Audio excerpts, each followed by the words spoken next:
जदि आपण मैंने बिरी चाउल भिजापी भूली जाइए प्रथमाष्टमी हलदी पत्र पिठा व एंडुरी पिठा बनवाई चाहूँगी ताले ए भिडियोटी को आपण मैंने देखूँ। प्रथम आम पुर रेडी करवा गुड़ आउ नड़िया को टिके भाजीदबा धला खसा को भाजिक रखी क्षीर छेना ये गोलमरिच और गुजराती देदेबा बहुत बढ़िया बास्ना हम। पुर आमर बिल्कुल रेडी हो गला देखो भल भाव भाजिक रखिने।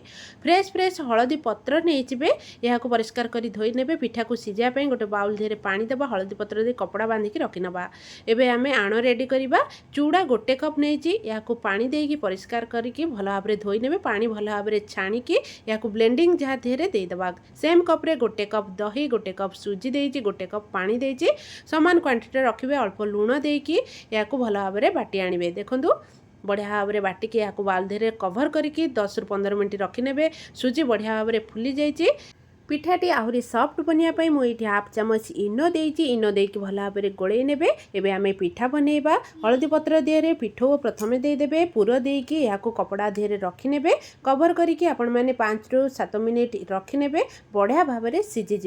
देखंतु बिना बिरी चाउल आपण मैंने एंडुरी पिठा बनई पारे केते सफ्ट बनी देखिए जानीपारे।